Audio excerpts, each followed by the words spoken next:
I'll pick up where the chairman left off. The meeting he and I had with the head of the Iraqi government was, it was interesting to say the least. And I think one thing that went through my head was just what you've referred to, Ms. Sherman, and that is how different things are today in Iraq than they were in 2002 when the AUMF was passed.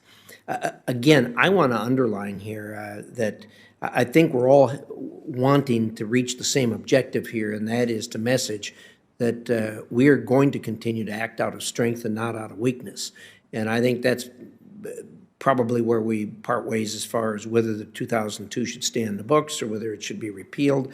I'm concerned that if it is repealed, that those who receive the message will say, aha, no matter what they say, they still repealed the 2002 AUMF, which is a sign of weakness. The thing that I haven't been persuaded on is what's to be gained by the 2002 AUMF being left on the books. I mean, we have all kinds of laws and resolutions and executive orders and everything else that are put into place. When they're over, they're put on the shelf, and nobody repeals them or anything else. So I'm just I see a gain in not repealing it, so that those that are our enemies can't use it to say, look, we're backing down or we're weak. I don't see the I just don't see the advantage to leaving it on the shelf. Convince me why I'm wrong, Ms. Sherman. Well, Senator, I understand your concern, and messaging is very important. But in my own view, as I just said, I think that, in fact, repeal says we have succeeded. Repeal says that the time of Saddam Hussein is over. The time of an Iraq that was not a partner of the United States is behind us.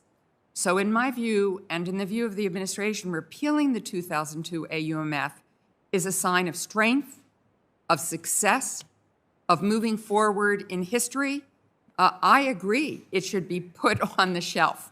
And I think the only difference we have is the word repeal, because I think everyone, as you have noted, is saying that we are at a very different time, as you experienced in your own discussion with the Iraqi government. So I think repeal is really a message to the international community that the relationship between, in our democracy, is one where we acknowledge the progress we've made, we establish the strength of Iraqi sovereignty, that we have a partnership with them going forward, that this is a different Iraq and a different time, and that in a bipartisan fashion, that the United States government has moved forward to a more peaceful, sovereign, and hopefully moving towards a more democratic Iraq.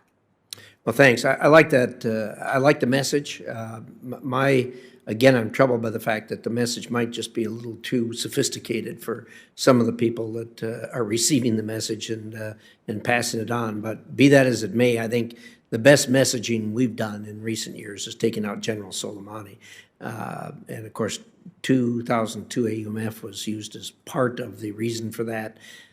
I don't know whether it was or whether it wasn't. I think they'd have done that with or without the 2002 AUMF, but that's the best messaging that we've sent in a long, long time. In any event, again, we're all headed for the same objective here. I like your message. I hope it's heard loud and clear throughout the Middle East, and I'm all in. But I don't think we need to repeal the 2002 AUMF to get there. But again, I think there's a whole lot more agreement than there is disagreement on this. Thank you, Mr. Chairman. Thank you, Senator Risch. Senator Clark.